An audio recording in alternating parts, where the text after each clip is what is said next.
morning, honorable members and everyone else who may be present. Welcome, and a very warm welcome also to all those listening to this live broadcast by SAMS of the second Minister's Question Time, being held today in the Council Chamber at the Castle, Jamestown. Honorable members, before continuing, may I pause to offer sincere congratulations to the Honourable Councillor Gillian Brooks. In accordance with Section 37H(1)(b) of the Constitution, Councillor Gillian Brooks has been appointed the temporary member for the Safety, Security and Home Affairs portfolio. This appointment took effect from Monday, the 24th of April 2023 until 1st of June 2023, while the substantive Minister for Safety, Security and Home Affairs portfolio, Honourable Jeffrey Ellick, is off island. Councillor Gillian Brooks, congratulations on your appointment. Thank you, honourable members, for your contributions to this very important activity, an activity that was able to commence on 24th of March 2023 as a direct result of painstaking amendments made to the standing orders of the Legislative Council, which were implemented once new standing orders took effect from 16th of December 2022. Minister's Question Time improves democracy, cementing improved transparency and accountability.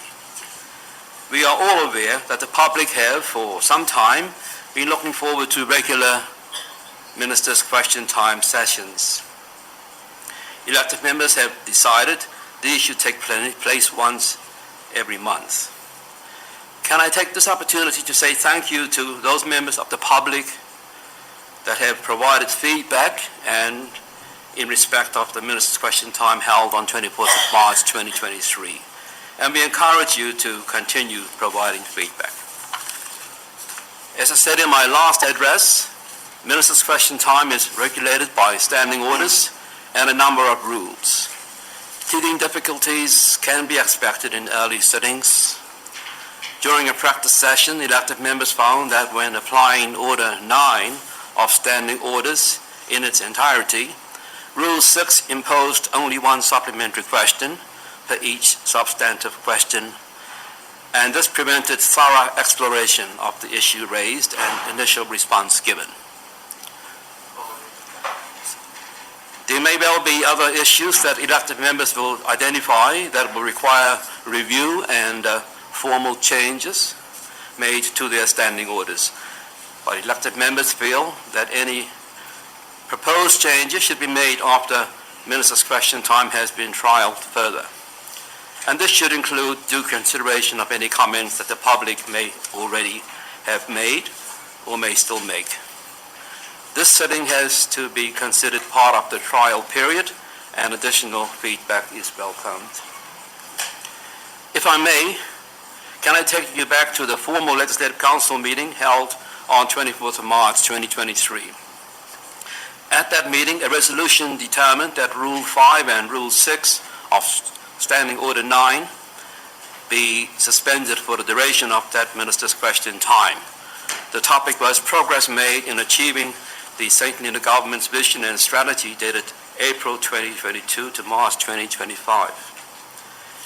The suspension of standing orders allowed non-ministers additional supplementary questions, but not only that, because the topic chosen was very broad and because parts of it were cross-cutting or related to activities undertaken within a particular portfolio that other ministers was in charge, it allowed another minister, if they decided to, assist with answering the question, and they indicated their intention to do so by switching on their red light. So back to this Minister's Question Time for today. In accordance with Order 9, Rule 3 of Standing Orders, the Chief Minister was notified of the topic of business to be transacted. That topic is tourism development. The Chief Minister accordingly acknowledged receipt of the topic, and non-ministers have framed their questions. All of the questions prepared by non-ministers are addressed to the Minister for Treasury, Infrastructure and Sustainable Development, the Honourable Mark Brooks.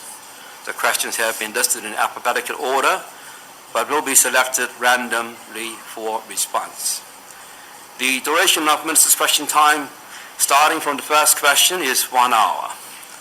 The clerk and timekeeper for this sitting is Ms. Shanice Phillips. Honourable members, let's go to work. Ms. Phillips, may we have the first question, please?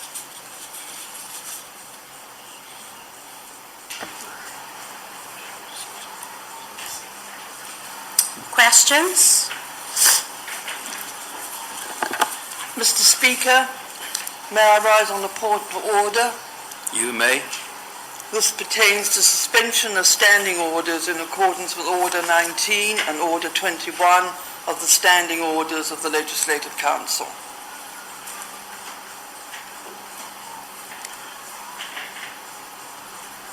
You may, Honourable Member. Mr. Speaker, I beg to move that Rule 5 and Rule 6 of Order 9 of Standing Orders be suspended for the duration of Minister's question time to be held today. Is there a seconder? Councillor Robert Whitwinter. Mr. Speaker, I beg to second. Thank you very much. Honourable Dr. Krenasik, you may proceed with your motion. Thank you, Mr. Speaker.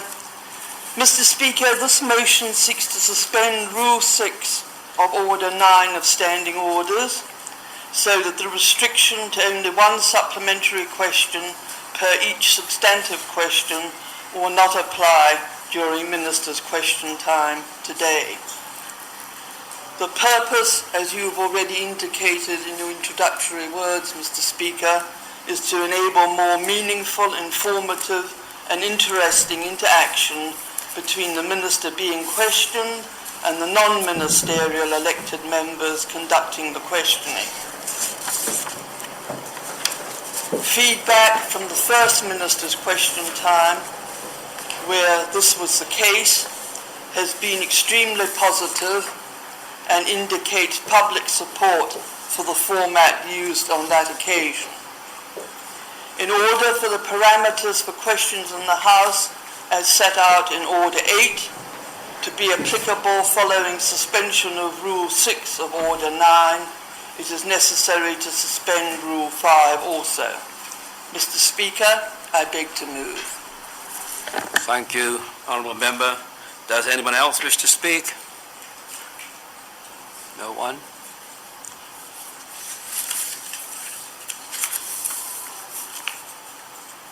So, Honourable Member, I put the question that Rule 5 and Rule 6 of Order 9 of Standing Orders be suspended for the duration of Minister's question time today. All those in favour say aye. Aye. All those of a contrary opinion say no. The ayes have it. Clerk, the next item of business, please.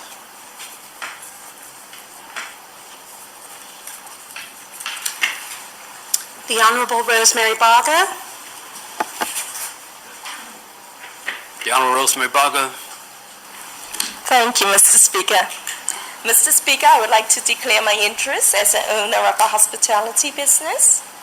Mr. Speaker, can the Honourable Minister for Treasury, Infrastructure and Sustainable Development tell this Council if funding will be made available to allow businesses on St. Helena to engage the expertise of marketing personnel to assist them in marketing their businesses to reach the wider market, whether local or internationally? Thank you very much. The Honourable Minister for Treasury, Infrastructure and Sustainable Development. Thank you, Mr. Speaker, and I'd like to thank the Honourable Member for their question. Before I begin, Mr. Speaker, could I share with you in congratulating Councillor Jelly Brooks on her temporary appointment for Minister for Safety, Security and Home Affairs, and just to say I welcome her to the ministerial team and look forward to working with her over the next couple of months. Thank you. Mr. Speaker, tourism is a wide-reaching topic which I think all portfolios play a part, whether it be big or small in some way, in achieving our strategy in tourism development. And so I have asked my ministers if there's any questions that they feel is relevant to the tourism recovery strategy that is more or is worked on by their portfolio, then that they would join in and help to answer it. As I feel that tourism development is everybody's business, including the elected members sitting here today. So, Mr. Speaker, without further ado, I will try to answer my honourable friend's question on is there any funding available for businesses on St. Helena to engage in expertise in the marketing personnel. So as members are aware, there has been an element of a ring-fence funding package for tourism recovery. Now that funding package was approved by the FCDO just recently, a few weeks ago, and has been communicated to the public. However, we are still working on the details on how we actually implement that funding and try to reach the most benefits for the tourism sector as a whole. 500,000 might sound like a lot of money to some individuals, but when you're trying to run a whole tourism sector and recovery from what the whole world has just been through, it doesn't go a long way, and we need to make it go as far as possible, and also to demonstrate that we are capable of organizing and spending the funding in order for us to demonstrate that we deserve to have an additional funding. I can't say at this time, Mr. Speaker, that there will be funding available to allow businesses to engage with expertise of marketing personnel. But overall, the funding is geared to increase the marketing product on St. Helena and to increase our availability to different industries around the world that would tap into our marketing efforts in order to sell the island to their customers. If we do employ new or more resources, if we do put funding into more resources, Mr. Speaker, to develop our marketing efforts, then I'm sure that we can incorporate some of that work with that individual or that personnel to help the private sector businesses achieve what they want to achieve. So there might be an element where a certain individual who has marketing experience employed through this funding could hold workshops where they invite local businesses to join in, so they can share on their experience and their professionalism as in how to market an accommodation or a restaurant and so on. But that is as much detail as I can give at this time, Mr. Speaker, because we are at very early stages in deciding how that money will be spent. And of course, from the recurrent budget, we're still not at the place where we have allocated that budget yet. So I can't say if any money will be allocated from the recurrent budget into marketing efforts for the private sector. So thank you, Mr. Speaker. Thank you, Honourable Member, for that detail. Honourable Rosemary Bargo. Thank you, Mr. Speaker, and thank you, my honourable friend. Mr. Speaker, can I just make a statement as such? Or rise as a If point it's of relevant, you may do that, yes. I believe that, for St. Helena to be successful, we need to ensure that all businesses are, thought about to enable we to sell the tourism package to people overseas. So I believe, we need to bear every business in mind and how we can find ways to, develop everyone, not just a few, okay? And also, I would like to take this opportunity, Mr. Speaker, to congratulate my friend and colleague, Minister Brooks. I've, of course, congratulated her personally, but publicly, I would like to congratulate you on your achievement. Well done. Okay? Thank you very much. Are you going to ask a supplementary question? Not at this time, Mr. Thank you very much. Anybody else want to ask questions? Honourable Dr. Karinda Essex. Thank you, Mr. Speaker. Will the Honourable Minister please state within what time frame the 500,000 ring fence funding has to be spent? Honourable Mark Brooks. Thank you, Mr. Speaker. I'd like to thank my honourable friend for their question. My understanding, it is a one-year ring funds funding, so or envelope, so that my understanding would be that we would have to spend that money within the year. So, yes, Mr. Speaker, we have a year to spend that funding, is my understanding. Thank you. 1 year, thank you very much. Dr. Prendergast. Given the short time frame, considering that we're already nearly 1/4 into the year, can the Honourable Minister please indicate the date by which he hopes that the details of how the funding will be spent will have been finalised? Thank you. Honourable Minister. Thank you, Mr. Speaker. I'd like to thank my honourable friend for her question. So I can confirm that work has already started in a detailed plan on how that money will be spent. I have seen a first draft of that document. However, I do think it needs a bit more work, and of course, that document still needs to be shared with Cabinet and the wider council. But I know that the suggestions in that document on how we deliver this is to set up a project board, so almost treat this 500K like a project to deliver with key KPIs and targets to set for that project board to deliver, which will help us to identify where the areas that didn't do so well and the areas that did so well, hopefully by the end of this year or end of this financial year, in order to put together a business case for how we continue to develop with our tourism sector going forward for years 24, 25. Thank you. Thank you very much.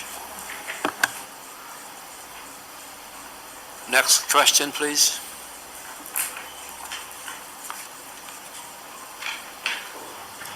The Honourable Andrew Tanner. Honourable Andrew Tanner. Thank you, Mr. Speaker. Will the Honourable Minister for Treasury, Infrastructure and Sustainable Development tell this Council what plans do SHG have to restore and maintain tourism sites around the island? Thank you. Honourable Minister for Treasury, Infrastructure and Sustainable Development. Thank you, Mr. Speaker, and I'd like to thank the honourable member for his question. So, as we all know, SHG has under their disposal is a capital program part of funding, which is EDIP. So work has already begun through that EDIP funding to look at essential infrastructure that is used to increase our tourism products. So, for an example, the postbox walks will be one of them.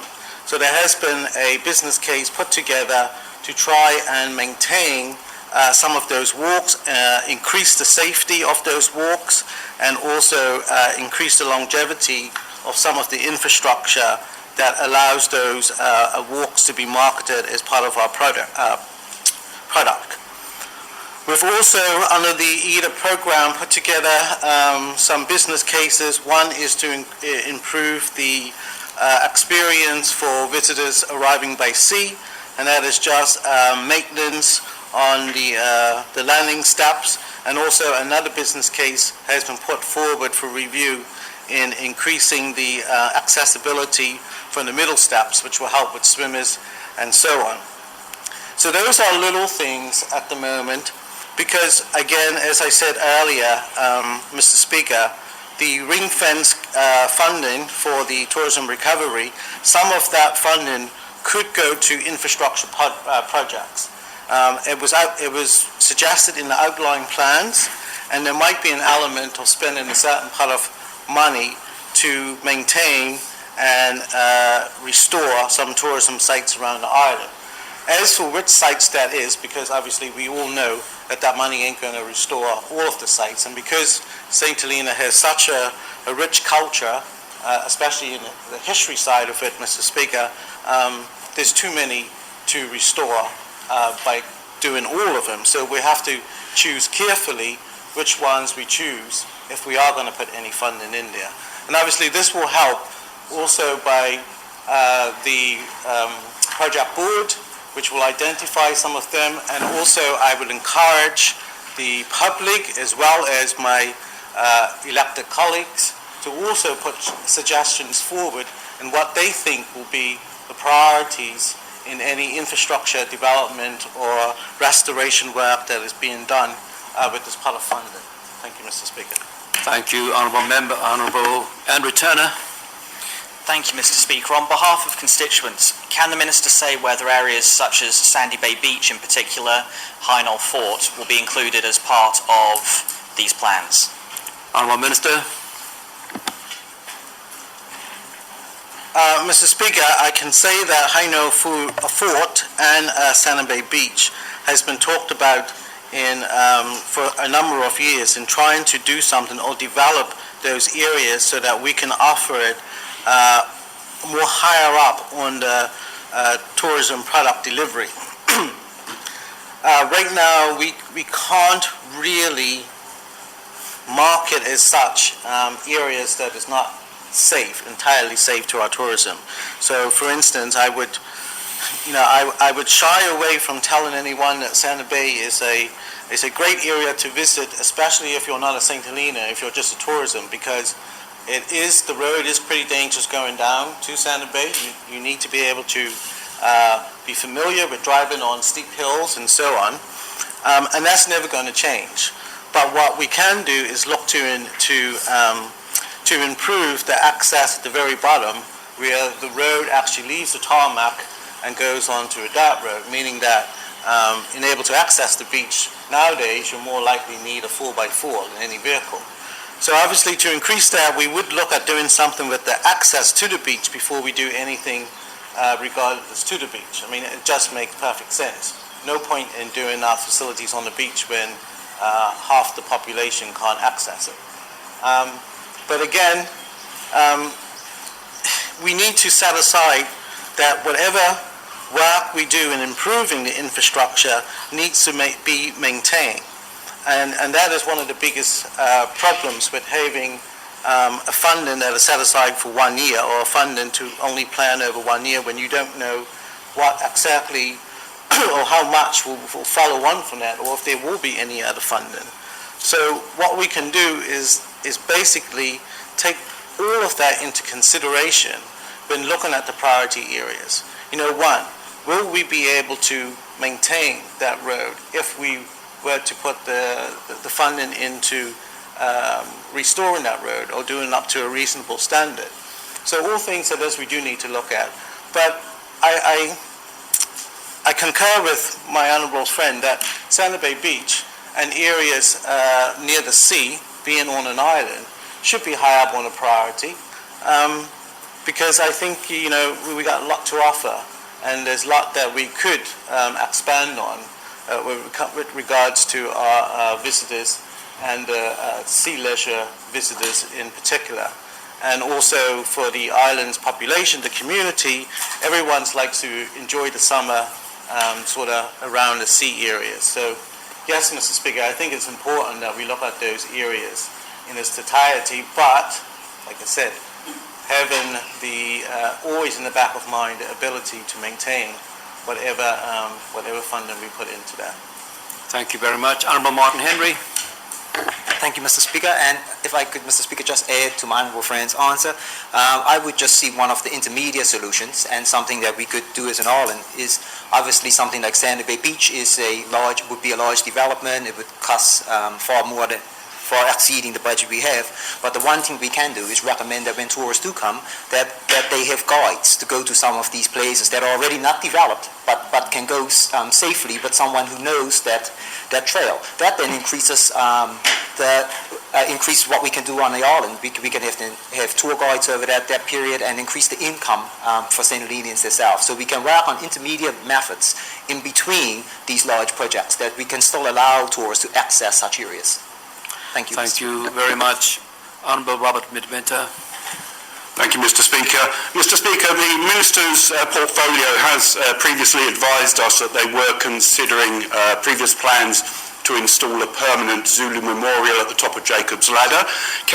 However, this has been subject to budgetary constraints. Can the Minister now say that because we have this additional funding, whether those plans will now be progressed? Interesting. Honourable Minister Mark Brooks. Again, Mr. Speaker, I'd like to thank my honourable member for his question, but again, I think getting down into the details of how we spend that funding hasn't been finalised yet, and it needs to be finalised with all of Cabinet, all of my ministerial colleagues, as the money wasn't just given to me alone, it was given to the island. And I do think, like I said at the beginning, we all do have a part to play. And I feel that what my honourable friend has alluded to is important, and it is something that we did undertake to do. And we shall, I think, within this year, try and make a real effort, even if it's not including the money within this ring-fence fund, but including the money from some other budget to mark that memorial and to mark that position on where it is at Lady Hill. As it was, like I said, it was always the intention to do that piece of work. So, thank you, Mr. Speaker. Thank you for that, Honourable Member. Honourable Dr. Corinne Essex. Thank you, Mr. Speaker. Obviously, public toilets are a key issue at tourism sites, and business cases have been prepared and submitted for upgrading of public toilet facilities. Can the Honourable Minister give an update as to what point those business cases have reached? Thank you. Honourable Minister Brooks. Thank you, Mr. Speaker, and I'd like to thank my honourable colleague for her question. If I am totally honest, I am not entirely sure at what point those business case sits at the moment. What I have seen, or what I do know, in this year is that 23 business cases was put forward under the micro projects for EDIP, and I think 3 was progressed by the review group. I'm not sure if any of the 23 was regard to a business case for improved toilet facilities, but I can find that information out and then feedback why that didn't get approved by the review group. But that's, like I said, Mr. Speaker, only under the assumption that there was business case put forward. What we have done over the last few months was obviously refurbish the toilets at Jamestown Wharf, which is used hugely, not just by the workers, but also by the diving community and the tourist visitors as general, as well as the community. And as I've said before, I think I've given an update either in this House or in one of the elected members' meeting, that under the Rubridge project there is a small building package element of that which will include some toilet facilities and showers. And I have tasked my team with bringing that forward in the program so that those streams of work can continue to be implemented, so that the sooner we finish that, the sooner we will be able to offer improved facilities to the public and visitors. I do know from past that the toilets was identified as a need to do something about, or a need to restore, or to extend on the number of toilets in key areas. And I know under ESH they undertook some work to include this. Government over the years has also undertook some work to refurbish some of the Jamestown toilets. Two that springs to mind is the toilets by the museum and the toilets at the churchyard or the Jamestown playground, which was done, I think, as recently as 2 years ago. But I do recognize, Mr. Speaker, that there needs to be more facilities on the island, and those facilities need to be maintained. That is the most important, well, that is a huge importance of providing any more facilities, is that we're able to keep them clean and keep them in a state where they can be used by the public and the visitors. But it's too early to say exactly where it is, or I don't have that information here today, Mr. Speaker, to say where those business cases is, but I'm happy to find out from my honourable friend and relay this information to her. Thank you. Thank you very much, Honourable Member. Honourable Minister Christine Scipio. Thank you, Mr. Speaker. I'd just like to confirm from the comment that my honourable friend, the Minister Brooks, mentioned a business case for upgrading the toilets was submitted, and it's hoped that it was included in the 23 that Minister Brooks referred to. So I can confirm a business case was submitted on the micro projects. Thank you for that extra information. Any further? Honourable Dr. Quinn Essex. On a point of clarification, was that one of the only 3 that were approved? Thank you very much. Honourable Minister Scipio. I would not have that information, Mr. Speaker, because I don't sit on the high-level panel. My understanding that is done by a different portfolio. All portfolios were asked to submit business cases for the micro projects, and I'm just confirming that NRP did submit a business case. What is concerning, Mr. Speaker, is the vandalism on the island. The government does spend a lot of money in repairing the toilet facilities, which doesn't last very long because then they get vandalized. I think we need to do more, as a government I'm talking about. We need to do more to try to educate and inform our community that they need to respect the properties on the island, because we can't continuously spending money through, in my personal opinion, Mr. Speaker, is ignorance. Thank you very much. Can Honourable Minister Brooks help? Yes, just to clarify what my honourable colleague asked, whether they were approved, just to say that that process hasn't happened yet, but it will happen. I believe the meeting is scheduled for early next month. So we'll go to the high-level panel, which will approve the projects for this year's allocation of funding. But as soon as that do, I think that will be made public anyway, Mr. Speaker. So I won't undertake to provide my honourable friend with that information, because I will provide the public with that information. Thank you. Thank you very much. Next question, please.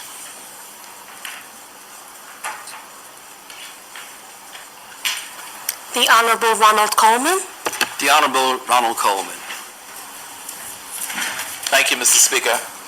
Will the Honourable Minister for Treasury, Infrastructure and Sustainable Development tell this Council, as we are already carrying out work to protect and enhance our natural environment, can the Minister inform this House what plans are there to protect and enhance St. Helena's rich built environment for all who live here and our visitors to enjoy? Thank you very much. Honourable Minister for Treasury, Infrastructure and Sustainable Development. Thank you, Mr. Speaker. Mr. Speaker, on this question, I was struggling to understand exactly what my honourable friend is getting at. We are already carrying out some work to protect and enhance our natural environment, which I will agree.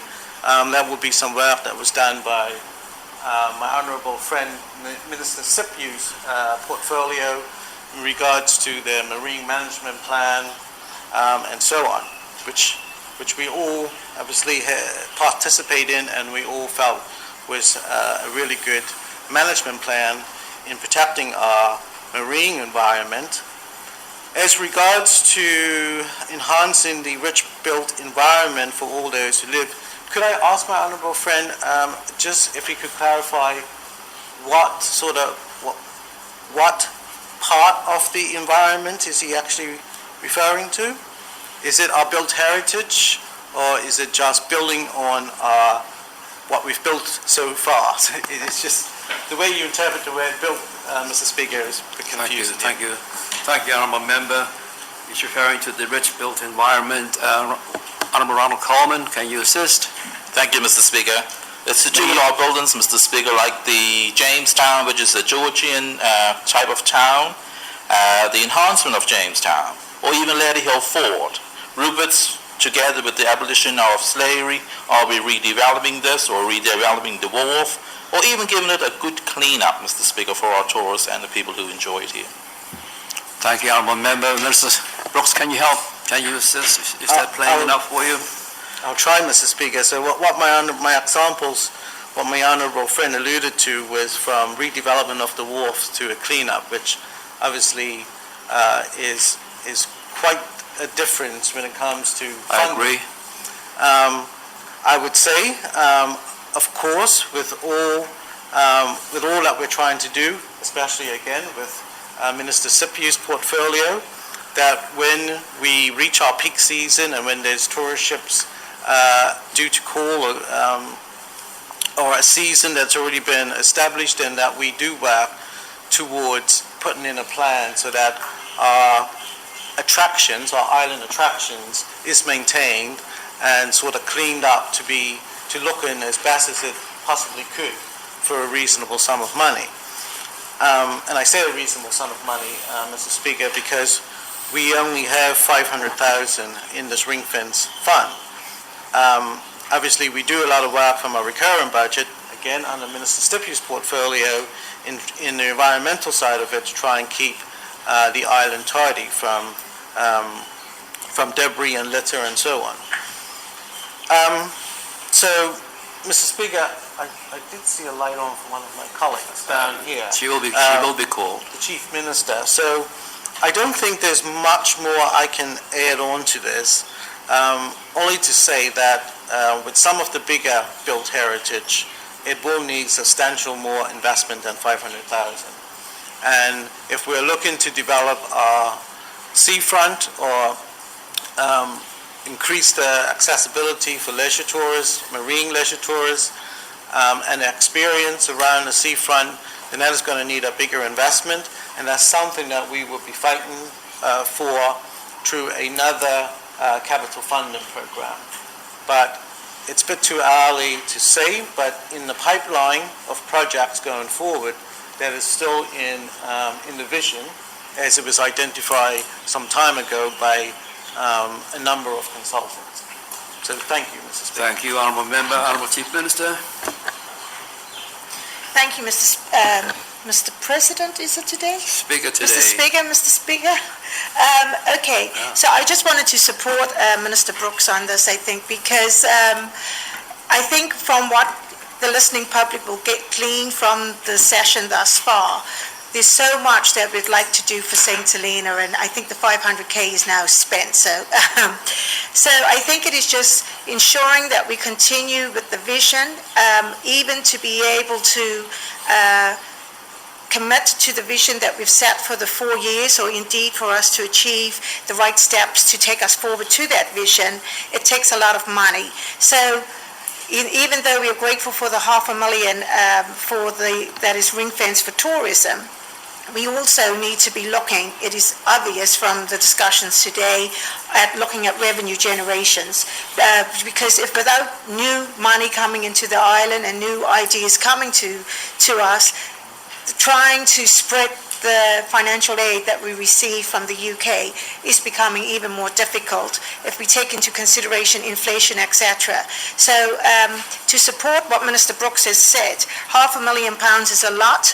We would like to be able to look at what we can do to market our island better, to make sure that everybody buys into the branding of for St. Helena, and Minister Brooks will know that the whole team is keen to get that piece of work out in the public domain, because I think it will help to give some clarity to both people on St. Helena, visitors, businesses, etc., exactly what it is that St. Helena stands for and the type of investment we're trying to attract.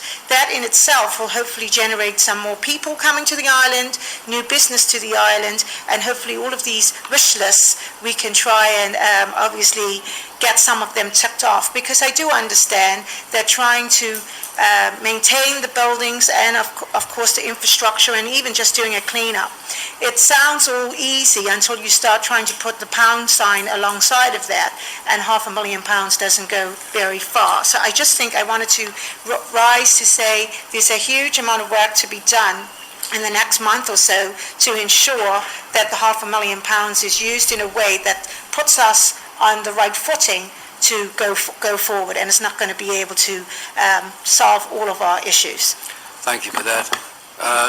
Minister Sipiu, you wanted to assist with that? Thank you, Mr. Speaker. Yes, I just want to add some further information to what Minister Brooks has mentioned in respect of the built environment. As we know, Mr. Speaker, that a part of funding doesn't go very far, and we as a government, and I talk about the entire 12 legislative council members, we like to do a lot. And prior to election, the general election, we thought we could do a lot. But of course, we rely heavily on the Majesty of the government in providing the funding, so we can't do everything that we wanted to do. This mention of £500,000 that's been ring-fenced for this financial year. I wanted to say, Mr. Speaker, is that the non-government organisations on the island does assist us with providing maintenance to our built environment, and also other donors. And for instance, we just had some funding for Turby's Cottage, the ladder. I do know that my honourable friend Andrew Turner sits on the St. Leonard National Trust. He is on the board of that. And the St. Leonard National Trust, as a non-government organisation, does play a huge role in our built environment. So I hope that Honourable Ronald Coleman could liaise with the Honourable Andrew Turner to get some information as to say what that non-government organisation is doing in enhancing our built environment. I also remember, Mr. Speaker, that a historic environmental record was done many years ago by the tourism. Many years ago, I'm talking, Mr. Speaker, when I first became a councillor, and I know that the St. Leonard National Trust is trying to pick up on that, because it was never endorsed by St. Leonard government. And just for the benefit of our listeners, the historic environmental record is a record of all of our buildings on the island that are listed 1, 2 or 3 by the category. So I would encourage my Honourable Ronald Coleman to liaise with the Honourable Andrew Turner to have a better understanding what our non-government organisation, St. Leonard National Trust, is doing about our built environment. Thank you, Mr. Speaker. Thank you very much. I remember we were swaying a little bit too far from what I think is the original question, but Honourable Dr. Karen Essex, you wanted to ask a question? Thank you, Mr. Speaker. Can the Honourable Minister indicate whether the Overseas Funding Coordinator has managed to identify any potential sources of funding for protecting and enhancing our built environment? Thank you very much. Honourable Minister for Treasury, Infrastructure and Sustainable Development. I will try my best. I know sorry, Mr. Speaker, I said it in that way because the coordinator, who has I know that he was recently here, and obviously just changed over from the coordinator previously, but I know that the previous coordinator was instrumental in setting up the Bicentenary Trust to look for streams of funding that could be allocated through a trust to deliver on some of the key heritage and key infrastructures on the island. I am not up to speed on the current coordinator, but I know that he is working very closely with Kegel, our UK representative in London, in looking for different streams of funding. But I must admit, Mr. Speaker, with the wide-ranging topics under my portfolio and all different sectors, I sometimes struggle to keep on top of knowing everything. And this is just one of those things that I haven't had a recent update on yet, but and I thank the Honourable Member for bringing it to my attention, because I will now try and find out what progress has been made since we've introduced this new funding coordinator. So thank you, Mr. Speaker. And thank you very much. The question may be exhausted unless Honourable Carl-Throw, you have a point? Thank you very much, Mr. Speaker. Just to ask the Honourable Minister if currently we are carrying on doing survey work with tourists so that the tourists can help us identify which buildings to put our money into, which sites to put our money into. I know that when Ash was here there was very significant questionnaires given to all the tourists which we received a lot of feedback from. Is that still an ongoing thing? Can you assist, Honourable Minister? Thank you, Mr. Speaker, and I'd like to thank the honourable member for his question. My understanding, yes, it is an ongoing thing, but obviously the resources within the tourism sector, or which is now called the Visitor Information Centre, has reduced quite dramatically from when ESH was carrying out all of these surveys. So my understanding is, yes, the tourism manager does have regular dialogue with the accommodation providers, the tour operators, and so on, to get a general feel of what the tourism sector is looking at precisely in what are the main attractions of the island. Are they still the same as was identified by ESH? A lot of them, obviously, we've seen as members of the community with our own eyes. Things like the divers and stuff is still a huge attraction. So I don't think no sort of work needs to be done around identifying that as one of our key selling points. I think the resources should be put on to how we can improve on that sector within the product that we offer.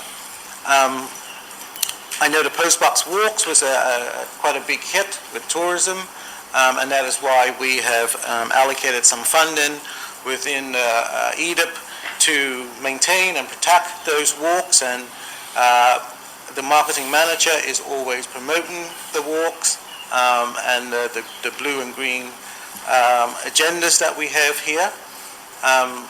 But I don't have a spreadsheet that I can show my honourable friend to say that yes, all of this is being monitored, but generally overall I do get updates from the marketing manager to say, you know, what has a lot of hits, what sort of advertising lands a lot of results from basically reviews and so on, and also from the two PR companies that we do.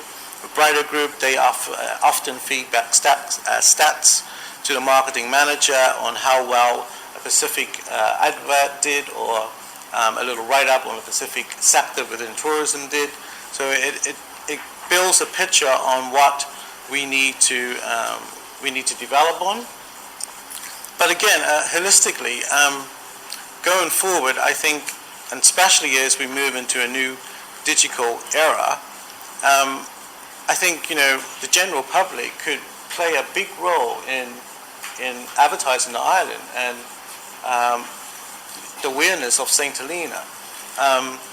Soon I hope to see that, it will become really cheap to upload YouTube videos and so on. So it's not just about targeting the Pacific pot of money to certain sectors, but it is marketing our island generally from what I call free promotion or free advertising. And so it's work that we're doing also in different sectors to do with our cable and our digital transformation that will also help increase the awareness of the island as well. So I know it's kind of separate to tourism, Mr. Speaker, but it all fits together.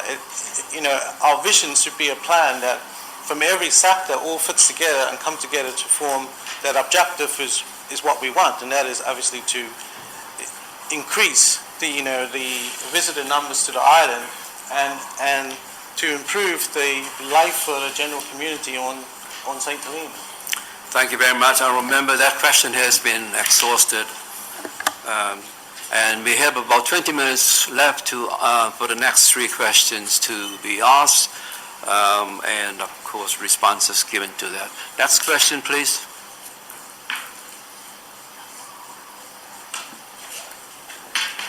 The Honourable Robert Midwinter. The Honourable Robert Midwinter. Thank you, Mr. Speaker. Mr. Speaker, will the Honourable Minister for Treasury, Infrastructure and Sustainable Development tell this Council what actions are SHG either undertaking or planning to undertake during the current financial year in order to attract increased numbers of cruise ship visits to the island? Thank you very much. Honourable Minister for Treasury, Infrastructure and Sustainable Development. Thank you, Mr. Speaker. I'd like to thank my honourable member for his question. So, SHG on behalf of the tourism development, using that SAPTA, has formed, from my understanding, a working group that will look at how we deal with cruise ships, how do we improve on the experience of the cruise ship visitors, and so on. Now that working group, obviously, because a cruise ship arrives on St. Helena, it does take a lot of moving parts to come together in able to produce a good experience for those visitors. But also, one of the most important things is that it is a safe experience for those visitors as well. So there's no one department that has oversight of safety, tourism, and sort of mobilization of transport, and also port management, obviously, because port control needs to be involved whenever there's a ship in the harbor as well.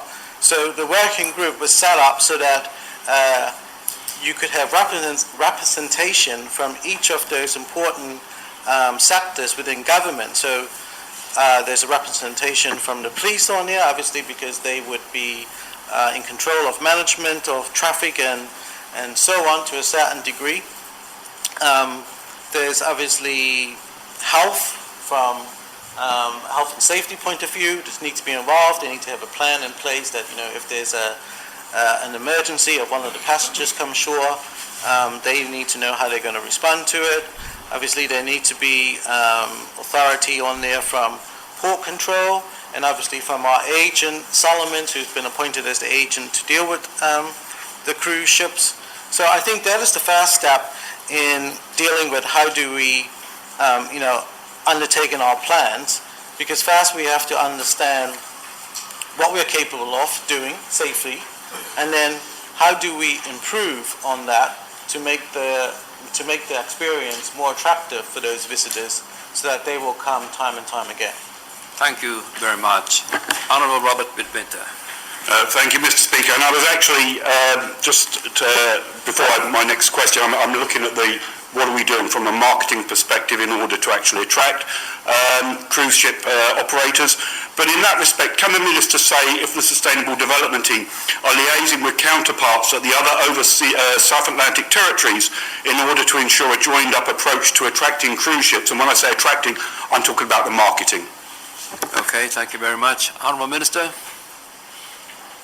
Thank you, Mr. Speaker, and I'd like to thank my honourable member for his supplementary question, but my answer is I am not aware that our marketing manager is liaising with other overseas territory.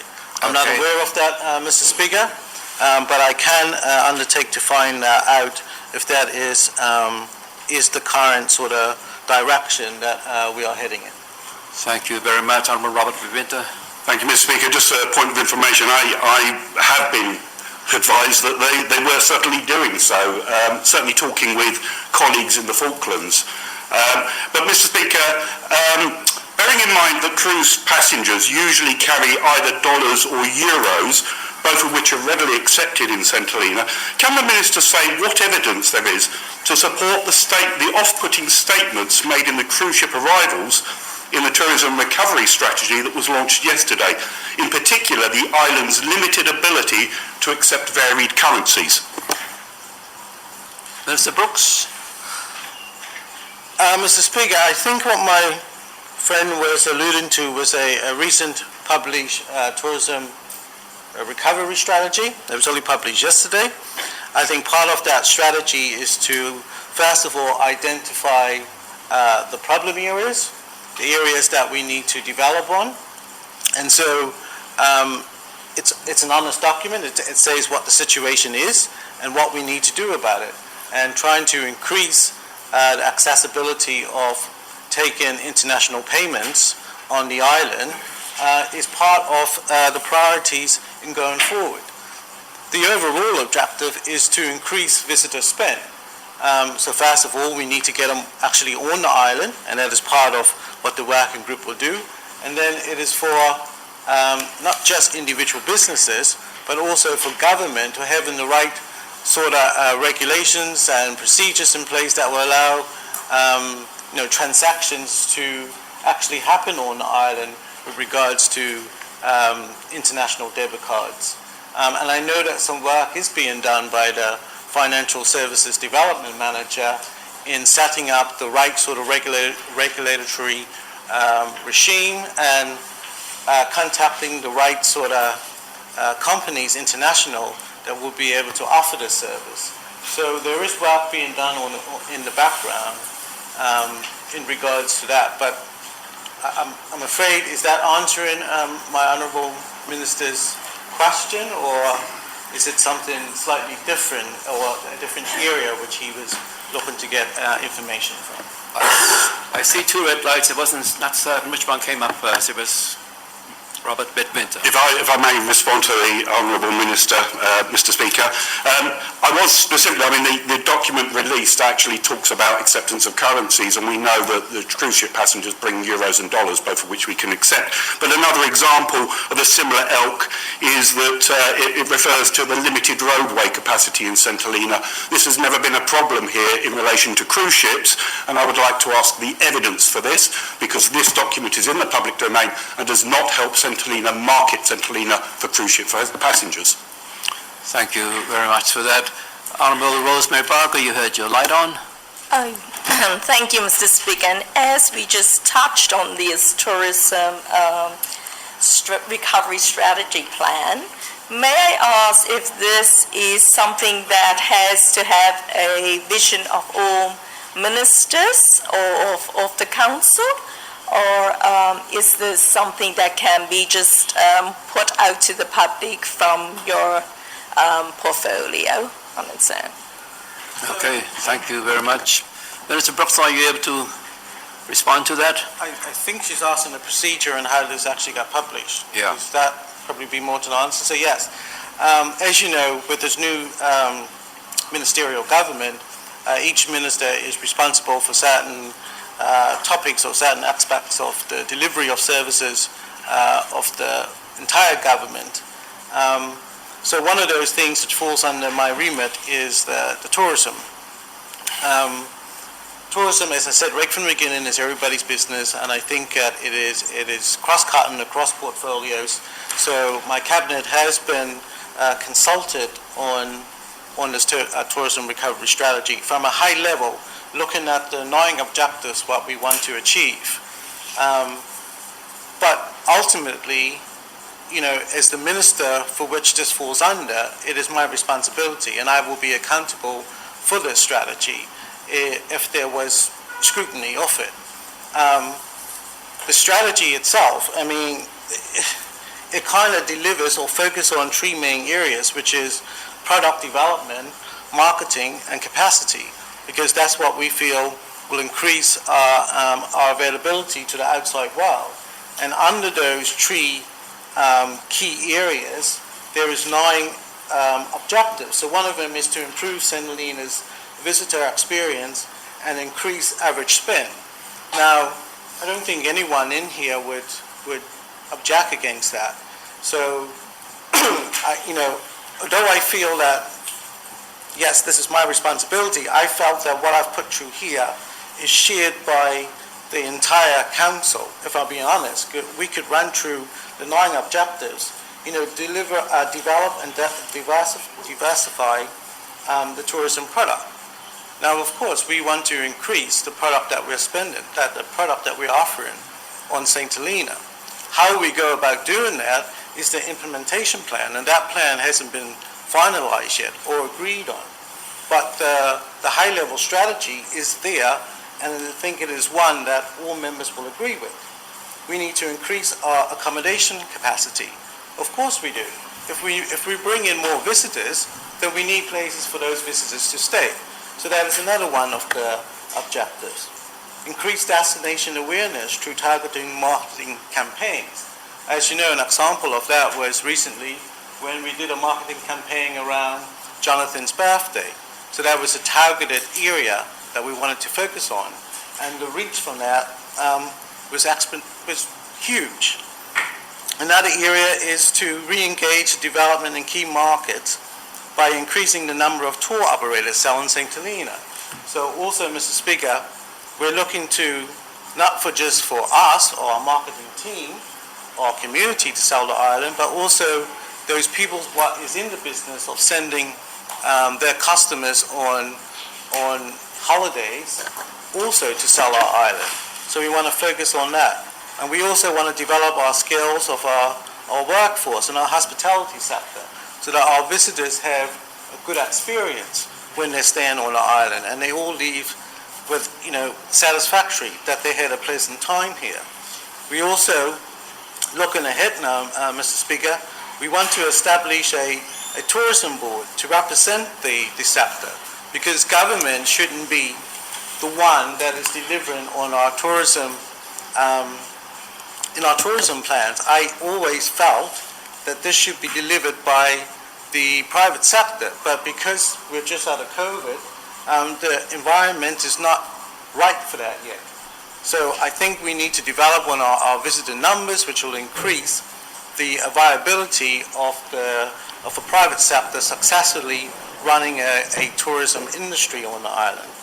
And we also need to develop the tourism to attract models of a model for diversifying our tourism product to that private sector. So as to say, you don't want to hand over, if I could put it in these words, a car that is off the road. You want to hand over a car that is running correctly. So, we don't want to give the private sector, we want to give the private sector the best opportunity to make a success. And so we do need to be at a certain point of recovery and seeing growth within our industry before we diversify that service. I remember I was going to ask you if that's the end of your 9 objectives that you were going through. I know you were asked a question and obviously you had to respond to it, but I've seen 2 red lights up. We only have about 5 minutes left. There is 2 more questions to ask, so if you would bear that in mind. I would imagine if any questions are left over, we can push them over to the next question time. But if we can get it all done today, obviously we want to do that. Dr. Corinda Essex, following that, Rosemary Barber. Thank you, Mr. Speaker. Mr. Speaker, can the Honourable Minister please explain why, if not only just as a matter of courtesy, the strategy was not shared with all elected members before it was publicised? Thank you very much. The strategy was touched on, and obviously there will be questions asked about that. Honourable Minister Brooks.